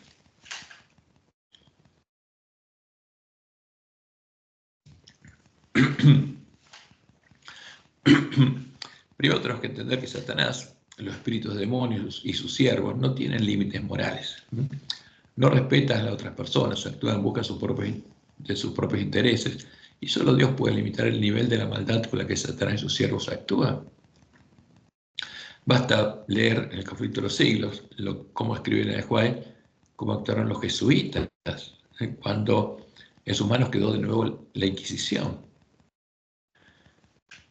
Y, por ejemplo, en nuestro tiempo, Dios retiene los vientos de la presunción para que Satanás y sus siervos no puedan asesinar a los adventistas que empiezan a descubrir cuál es la verdad y a diferenciarla de la mentira, para impedir que sea recuperado el conocimiento de la verdad echada por tierra y lograr que los lugares solados no sean reedificados, porque eso es lo que busca Satanás y sus siervos. Y en general, sobre las reglas, podemos decir que, primero, Dios nos dotó de libre albedrío, dándonos la posibilidad de elegir racionalmente, conociendo las alternativas que se ponen delante nuestro y libremente qué camino vamos a seguir. Y para que esto sea posible, contrariamente a lo que hace Satanás, Dios estableció la libertad religiosa para todos sus hijos y, como lo hizo en el jardín del Edén, le da a Satanás la posibilidad de darnos a conocer sus caminos para que podamos elegir seguirlos. O sea, Dios le permite a Satanás y a sus siervos que nos den a conocer justamente sus caminos. Es por eso que Satanás pudo entrar y sembrar la semilla de la cizaña en nuestra iglesia y puso delante nuestro la puerta ancha y el camino espacioso que lleva a la perdición, el falso Jesús, su propio disfraz cristiano, para que lo adoremos. Pero además, sabemos que Dios protege a sus hijos mientras se encuentran engañados, como protege a las vírgenes dormidas y el pueblo que de este tiempo se encuentra en medio de la gran Babilonia. ¿Para qué?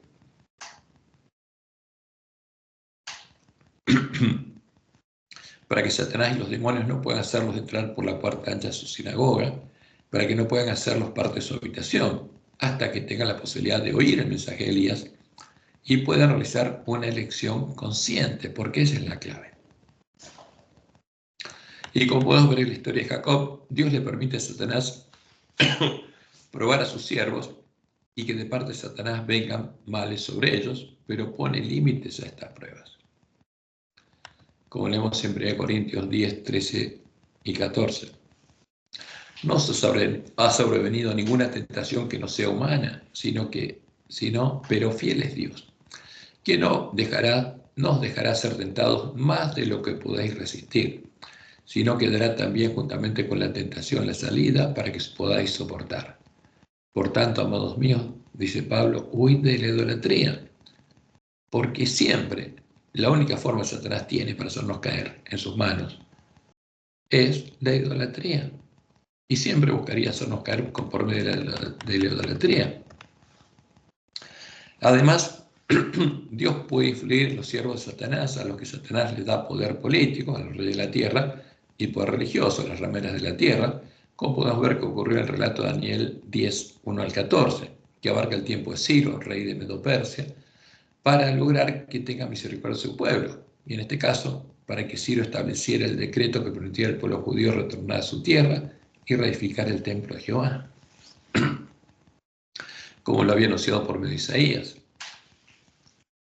Ahora, ¿a quién le da el poder Satanás? Al que él quiere. Y le dijo el diablo, a ti te daré toda esta potestad. Se lo dijo a Jesús. Y la gloria de ellos, de todos los reinos, porque a mí me ha sido entregada. Y a quien quiero la doy. ¿Quién le da el poder a los reyes de la tierra, a las cabezas de los cuernos del dragón y a las rameras de la tierra? Satanás. Y le dijo, si tú postrado me adorares, todos serán tuyos. Y con nosotros hace lo mismo. Para mantener su cargo, ¿qué tienen que hacer los hombres? Adorar al Dios, la Trinidad. Y Dios actúa directamente a través de su espíritu, de su omnipresencia, en el conflicto, como es descrito justamente en el Salmo 139, y por medio de sus ángeles y de sus hijos, la simiente de la mujer, que como Jesús son la sal de la tierra y la luz del mundo. Por eso Satanás trata de asesinarlos. Y Jesús fue claro, entre tanto que estoy en el mundo, luz soy del mundo. Y después, como dice Mateo 5, 13 al 16, vosotros sois la sal de la tierra. ¿Dónde está el pueblo de Dios? Pero si la sal se desvaneciere, ¿con qué será salada? No sirve más para nada, sino para ser echada afuera y ayudada por los hombres. Vosotros sois la luz del mundo. Una ciudad sentada sobre un monte no se puede esconder. La ciudad de Dios, a donde van a llegar las vírgenes sensatas, no se puede esconder. Ni se enciende una luz y se pone debajo de un almud, sino sobre el candelero y alumbra a todos los que están en casa. Y también diciendo Jesús, así alumbre vuestra luz delante de los hombres, para que vean vuestras buenas obras, los frutos de un árbol bueno, y glorifiquen a vuestro Padre que está en los cielos, que transformó árboles malos en árboles buenos. Y también Dios nos anunció, para que no seamos engañados, que a diferencia del tiempo de Elías, cuando Baal no pudo responder a las oraciones de sus profetas y sacerdotes, Satanás podrá actuar con poder y hacer milagros en nuestra iglesia para engañar a los adventistas que no se alimenten y no basen su fe en toda palabra que sale de la boca de Jehová. Porque Jesús le dijo, solo podemos vivir alimentándonos de toda palabra que sale de la boca de Jehová. Y Elena nos cuenta, pronto ocurrirán escenas maravillosas con las cuales Satanás estará estrechamente relacionado. La palabra de Dios declara que Satanás obrará milagros. ¿Tiene poder? Sí. Estas obras de curación aparente pondrán a pruebas a los adventistas, porque empieza actuando en la iglesia adventista, en el tiempo de procesamiento del pueblo adventista. Y agrega Elena, algunos adventistas del séptimo día serán tentados a recibir estas cosas portentosas como si procedieran de Dios. Los enfermos se harán ante nosotros, ocurrirán milagros ante nuestros ojos. Y esto es parte de los 7 truenos, porque esto ocurre en la última parte del tiempo de prueba del pueblo adventista, cuando Satanás no tiene más remedio que hacerlo para engañar a los que no se alimentan de toda palabra que sale de la boca de Dios. Y dice ella, y esto es la visión de la manada pequeña, cuando Dios le muestra que ya entró el hombre de escobilla, clamé a Dios para suplicarle que perdonara a su pueblo, entre el cual había algunos desfallecidos y moribundos, en la condición del ángel de la Odisea, pues vi que llegaban rápidamente los juicios del Todopoderoso. O sea, el comienzo del tiempo de angustia estaba por llegar. Y rogué al ángel que hablara en su propio idioma a la gente, en su propio lenguaje a la gente. Pero respondió, todos los truenos de relámpagos del Sinaí no conmoverían a los que no quieren ser conmovidos por las evidentes verdades de la palabra de Dios. Porque en el clamor de medianoche las escucharon. Y estas son las vírgenes insensatas. No quieren ser conmovidos por las evidentes verdades de la palabra de Dios. No hacen caso a la palabra de Dios, ni tampoco los despertaría el mensaje de un ángel. Y en la siguiente cita de 1894, Elena dice, la Biblia nunca será reemplazada por manifestaciones milagrosas. ¿Satanás va a hacer milagros? Sí. Pero, ¿para qué? Para sostener la mentira, que es contraria a la Biblia. Hay que estudiar la verdad y hay que buscarla como un tesoro escondido. ¿Dónde? En la Biblia. No se darán inspiraciones maravillosas aparte de la palabra, ni aquellas tomarán el lugar de estas. Pero Satanás va a hacer cosas maravillosas, sí, para engañar. Y eso ocurrirá en nuestra iglesia. Por eso nos dice, aferraos la palabra y recibid la palabra injertada, la cual hará a los hombres sabios para la salvación. ¿Y qué nos dijo Jesús? Que los muchos que habrán entrado por la puerta ancha habrán sido seducidos por espíritus de demonios. Los adventistas me dirán que el día, Señor, Señor, no profetizamos en tu nombre, y en tu nombre echamos fuera demonios, en tu nombre hicimos muchos milagros. ¿Se van a hacer milagros en nuestra iglesia en nombre de Jesús? Sí. Pero como Dios le mostró a Juan, lo habrán hecho con el poder de Satanás. Y entonces dice Jesús, les declararé, nunca os conocí. Apartaos de mí, hacedores de maldad, hijos del Padre de maldad. ¿A quién llamaron Jesús? A Satanás. Y es muy clara la profecía, para que no seamos engañados. Al escuchar el mensaje de Elías, la plena predicación del mensaje de los 3 ángeles y ver iluminado el camino a la ciudad de Dios, todos haríamos una elección consciente, de la cual depende nuestro destino eterno.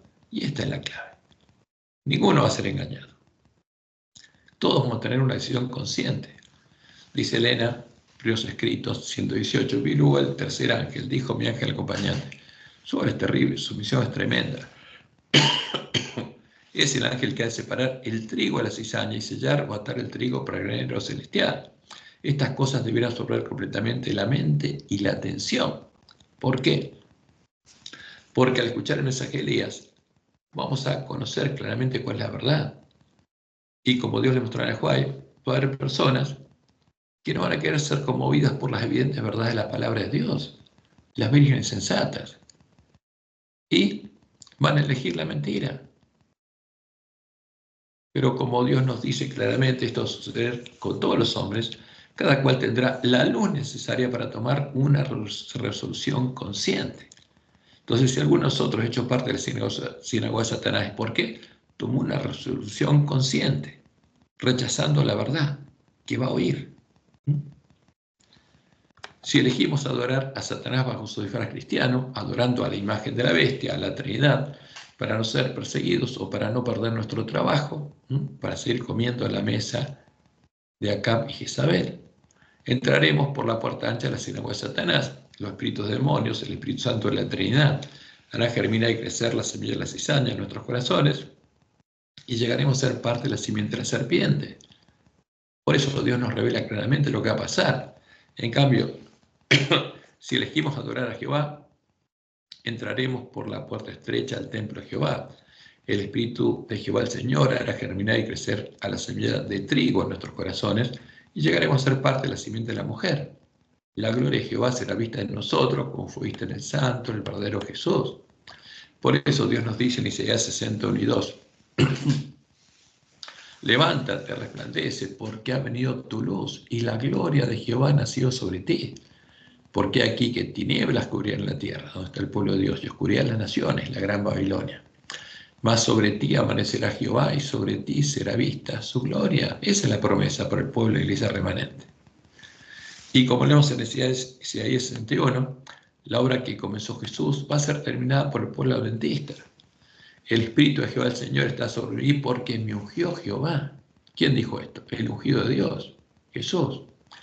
Me ha enviado a predicar buenas nuevas a los abatidos, a vendar a los quebrantados de corazón, a publicar libertad a los cautivos y a los presos apertura de la cárcel, a proclamar el año de la buena voluntad de Jehová.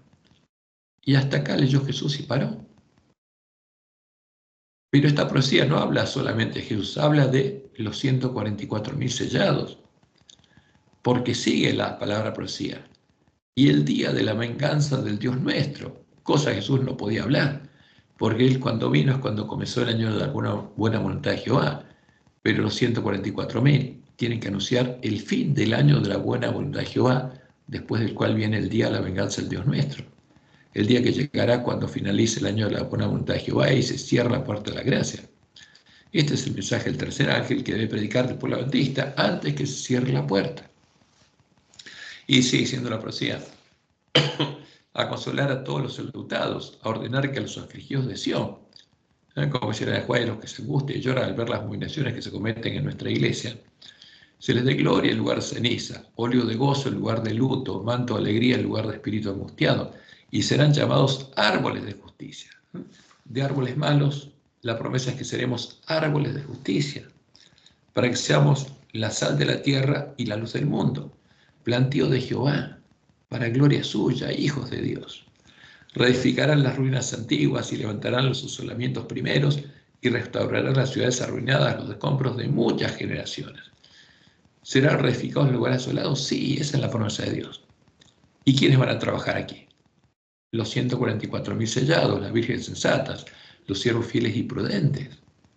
Y después, Jesús irá con ellos a predicar el fuerte pregón del mensaje del tercer ángel, a llamar al pueblo de Dios a salir de Babilonia y a entrar por las puertas de la ciudad de Dios, los lugares asolados que habrán sido reedificados. Entonces, estaremos preparados para ir con Jesús a predicar el fuerte pregón del mensaje del tercer ángel. Pero antes del fuerte pregón se separa el trigo y la cizaña, como leemos Mateo 13, 40 al 43. De manera como se arranca la cizaña y se quema el fuego, así será el fin de este siglo. Enviará el Hijo del Hombre a sus ángeles que recogerán de su reino, de la iglesia remanente, a todos los que sirven tropiezo, a los que hacen iniquidad, y los echarán en el horno de fuego, a los que estén haciendo milagros con el poder de Satanás. Allí será el lloro y el crujir de dientes. Entonces los justos resplandecerán como el sol en el reino de su Padre. El que tiene oídos para oír, oiga. Entonces, van a ser la luz del mundo. Y como nos en Apocalipsis 18, después de esto vi a otro ángel descender del cielo con gran poder, con el poder de la lluvia tardía, y la tierra fue alumbrada con su gloria, con la gloria de Jehová.